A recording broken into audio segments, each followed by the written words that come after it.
La la la la la la la la la. Hala, nandyan pala kayo.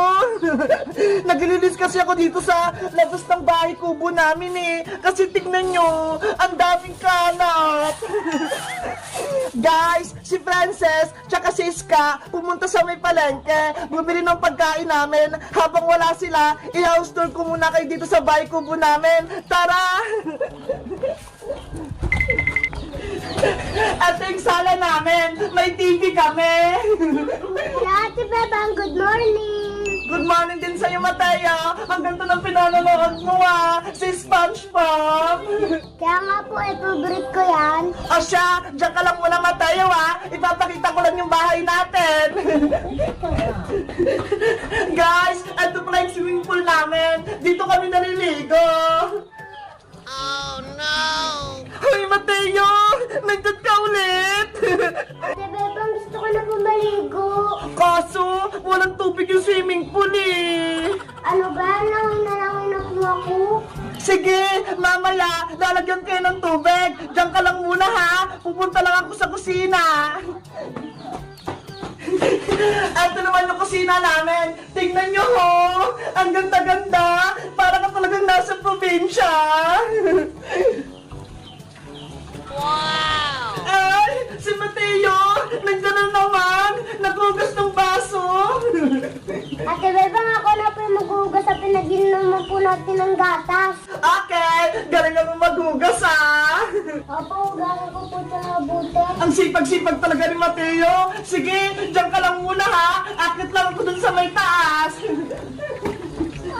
Ito pala yung hagdan namin. Tignan nyo, ang ganda. Gawa siya sa kahoy. Nakakapagod. Ang taas. Kapag akit nyo dito, may kita nyo agad to ho. Ang daming puno. Tapos dun ho, ang ganda may mga bundok. Tara, pumasok na tayo sa unang kwarto. Ito yung kwarto ni Mateo. Tignan nyo. What? Uy, Mateo! Nandiyan ka na naman! Nakahiga! Napagod po kasi ako maghugas. Ate Bebang, kaya natulog po ako. Ikaw kasi! Ang sabi ko sa'yo, ako na maghuhugas eh! Ayos lang po yun, Ate Bebang. At least natulungan po kita. Ang bait talaga ni Mateo! O sige, diyan ka lang muna ha! Pupunta lang ako sa kwarto ko! Guys, pupunta tayo dito sa may kwarto ko. Tara, meron pa ditong duyan. Ay, si Mateo! Nandito na naman sa duyan! Naunahan niyo pa ako! Ano ba yan sa Ate Bebang? Restore po, nagpapahinga ba po ako dito eh. Ang bilis mo naman, Mateo! Ikaw ba si Flash? Mabilis lang po ako tumakbo, Ate Bebang, kaya po nakita na unahan. Akala ko may superpowers ka na eh! Guys, eto pala yung favorite namin nila Princess pati ni Iska na pwesto. Kasi tignan nyo, may duyan! Ang sarap-sarap tumambay! Ate Bebang, induyan mo po ako. Oh, sige!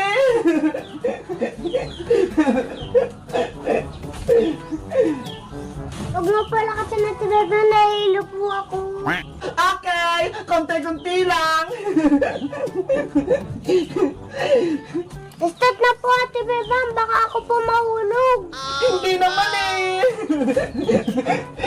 Sige na po, Ate Bebang, ituloy mo na po yung holster mo. Dito na lang po ako sa may duyan. Guys, gusto niyo na bang makita yung kwarto ko? Tara, pumasok na tayo! Charan! Welcome sa aking kwarto! Mateo! Nandyan ka na naman!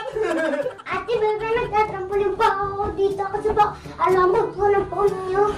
Ako din! Gusto ko rin magtalon-talon dyan!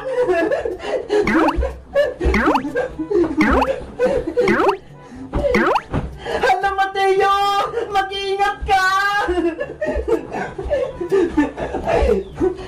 Guys, ito yung higaan namin. Di ba ang ganda? Ang lambot-lambot. Tapos, meron pa kaming electric fan. Ayun o! Dito pala kami natutulog ni Ventus pati ni Iska. Guys, may nakalimutan pala ako ipakita sa inyo. Yung siya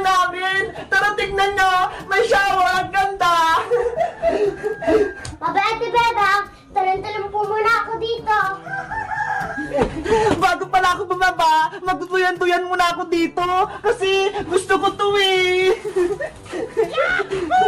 Uwi na kami guys bukas, kaya sinusulit ko na mag-stay dito sa bahay kubo namin. Pasensya na kung hindi kami nakaka-upload ng video kasi nasa bakasyonan kami nagpapahinga.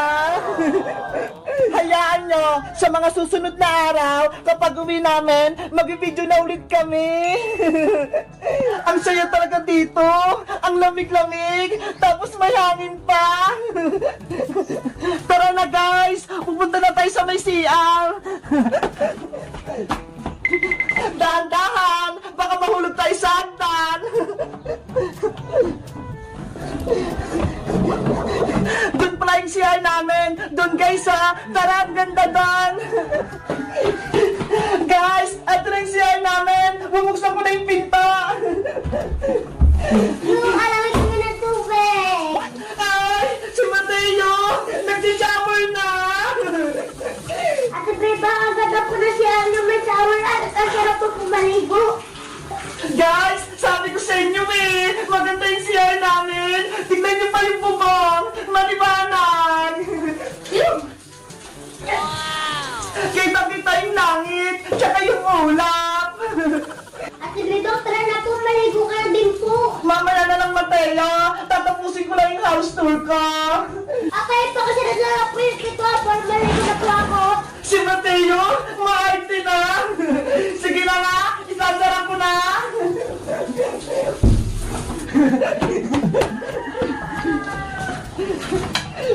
Guys, eto na yung bahay ko po namin. Maganda ba yung house tour ko? Rate nyo nga, 1 to 100. Gusto ko pa sana mag-stay dito kaso, si nanay, pinauwi na kami. Kaya, uwi na kami sa bahay. Kita-kita ulit tayo guys. Bye-bye!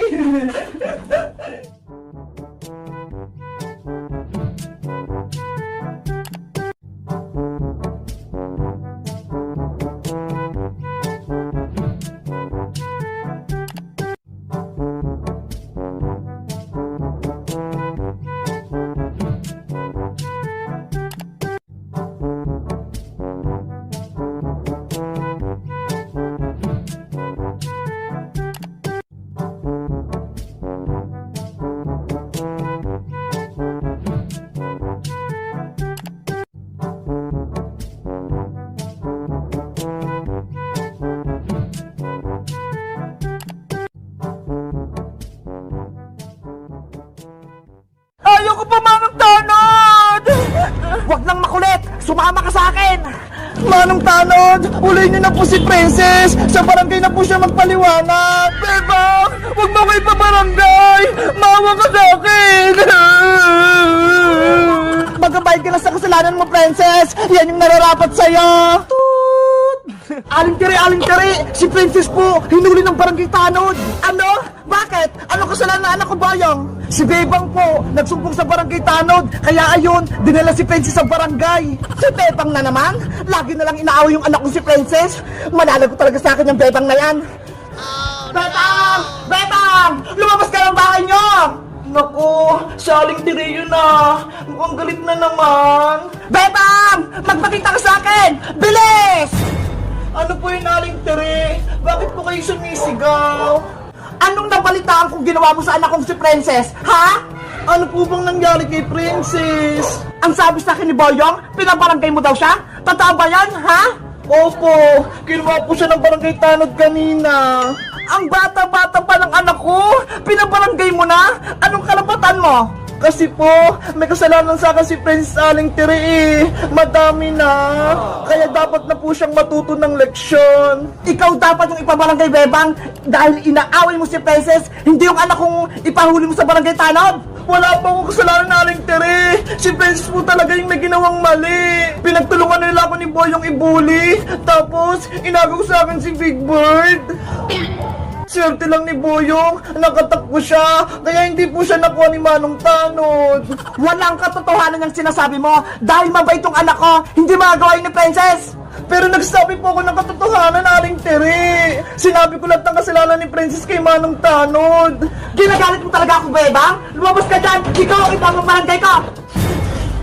Nay! Nay!